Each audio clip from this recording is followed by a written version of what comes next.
Hey everybody, Nick here, and today we're going to do a little disassembly and maintenance on this little guy right here. This is the Boker GripLock. This is a weird knife, but you can tell that by the fact that it's made by the Hawks. They tend to make weird knives, and indeed this one right here is no exception. But I'm looking forward to taking it apart and seeing, well, frankly, how deeply we can take it apart, but also, getting a closer look at how this works on the inside. This knife has a weird thing, and I guess I should show that off beforehand. Pardon me, the way that this works, as you can see here, the grip wants to move in order for the knife to shut. And so on this knife, if you're grabbing here, it's very easy to, it's very hard to fold the blade up. You can do it, and once it starts to let go, it goes surprisingly quickly, but the knife is basically a non-locking knife that can lock by the force of your hand there.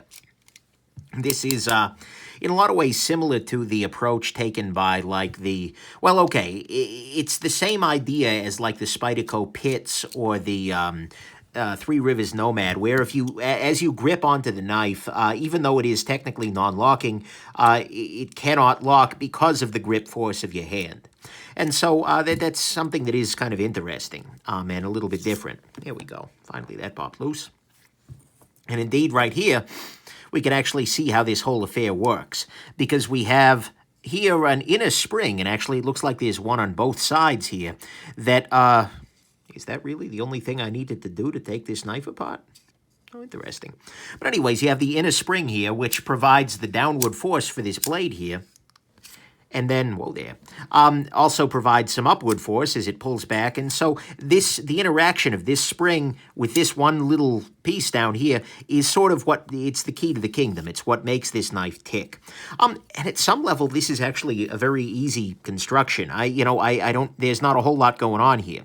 There is on this side here one Teflon washer, and there is one on bronze on the other side, which I don't entirely understand. But I mean, there's not that much going on, and that's nice at some level. It does require, though, a couple of different springs, one of which is this little guy in the back here. This is a locking mechanism. So when the knife is open, if you rotate this little guy here, I'm trying to get a sense of what that does. Oh, that prevents this piece down here, this is the key to the kingdom little piece down here. That prevents this guy from moving out of the way. When you rotate this can no longer move, and thus the handle can no longer move, and thus the knife is effectively locked open. But with this out of the way, this can move again. Okay. And that has there is one additional spring in here, and I'm not entirely sure what it's doing for us. Sorry about the heat. It's a little on the chilly side at the moment. Yeah, interesting. Well, let's see if we can get this further apart here. Can I? Or is this thing pinned or what? I wouldn't be super shocked if it were pinned, because this... Can I lift this off? Oh, no, this is all coming apart here. Okay, that's good. So then this would need to come off of here. I want to pop this top piece off. There we go. Okay, there's that spring loose. This is a weird construction. Oh, that's just the detent on this spring bar here, that's all. Or on the lock interface, because again, can I still run it without this? Yeah. Maybe? Probably not. There we go. Okay. So everything's now out of alignment and whatnot, but if I pop this loose, what we can see here is the whole affair working. And so then this little spring back here just provides a little force to prevent this guy from accidentally getting engaged. Because it looks like when this is in place, here, I'll open the knife up. When this is in place, when I press this down, oh, I see. So this actually isn't the physical obstruction that's closing the knife. What's going on here is that when I rotate this out of the way, there we go. I think I just put this in backwards. No, actually I didn't. When I rotate this, what it does is it forces this piece down into this little area, such that when I try and close the knife, that is, this gets caught, this little pin gets caught on the edge there. Okay, cool. So that's actually pretty straightforward. Well, okay, that's not really straightforward at all. But it does show us what this is doing and why disengaging this piece here allows the knife to fully close whereas not doing it doesn't. So that's neat. In terms of actual maintenance, there's really there's a lot going on here, but there aren't that many points that need to be maintained, and I'm actually not even going to bother taking it apart any further here because I can access all the parts that need it. I'm just using a little bit. In this case, I'm going to use a thinner weight nano oil, the 5 weight here, because that tends to soak into proper positions. It's not a terribly dirty knife at the moment. I'm going to apply a little bit of lubrication here, apply a little bit of lubrication here, a little bit down in this area here. And then get in here, put a little here, a little here. And at this point in time, yeah, that should help things out a fair amount, actually. And then as this rotates, it becomes slightly unsafe with this other one out because the tip is very exposed. But as this rotates then, and it's held, properly and whatnot, that is what does the locking. Okay, cool. So let's go ahead and put this back into position here. So this goes here. Neat. This is less of a disassembly video and more of a let's see how this damn thing works sort of video. Okay, slide that out. Good. Next step is going to be to drop this into position. Something's out of whack. Oh, that's what's out of whack. Good Lord, this thing is just deeply out of whack at the moment. So there's this thing. Okay. Oh, interesting. So it has a separate set of phosphor bronze washers on the inside of this, which is odd, but that's okay. And one of those washers is missing on the top. Is it around here somewhere? Doesn't appear to be.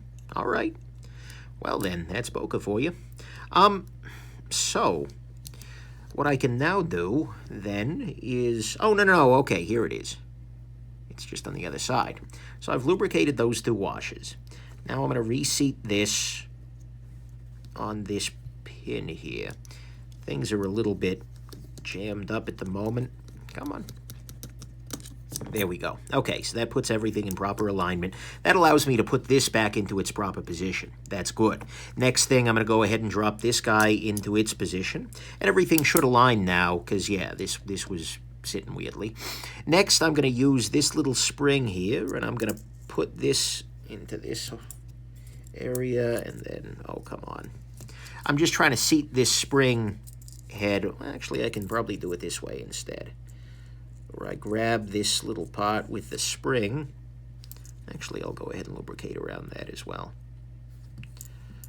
It's probably over lubricating, but that's my life, right? Okay. I got to give this knife credit for being different. This is based on the Hawk Knives Beetle, and or at least it is very reminiscent of it.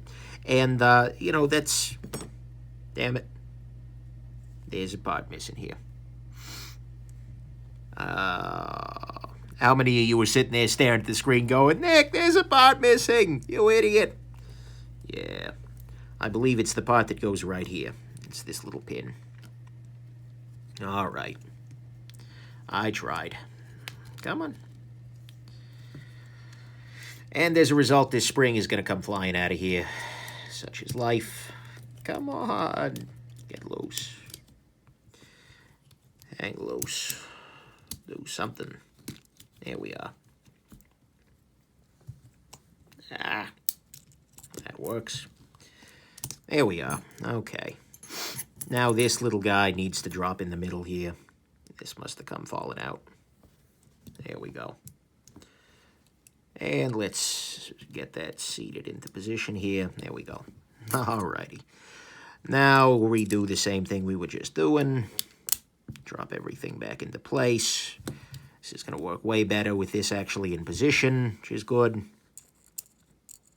You can see a little bit of black gunk coming out of there. That's just metal residue, if you will, from wear and tear.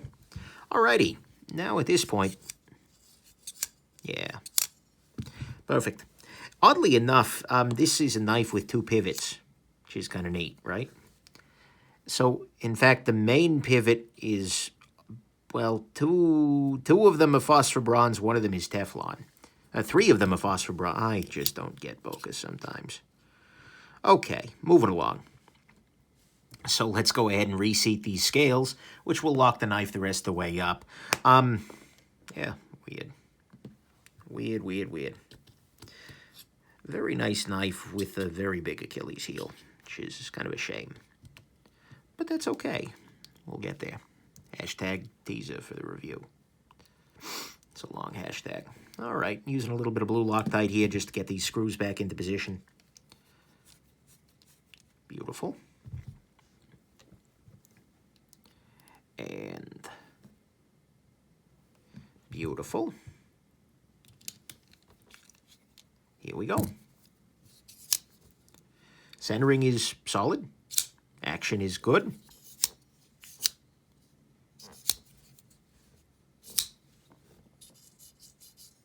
You can hear a little bit of that scraping, but that's just the scraping of the liners against the liners here. Not the end of any worlds. Still locks, well, okay. Now it still locks up, and we know how. Neat. Alrighty, so there you go. I hope you enjoyed this. I don't know if it's a full disassembly and maintenance, a guided tour, whatever, of this very interesting little knife. And keep an eye out for the review. Coming up shortly here. Have a good one, everybody. Bye now.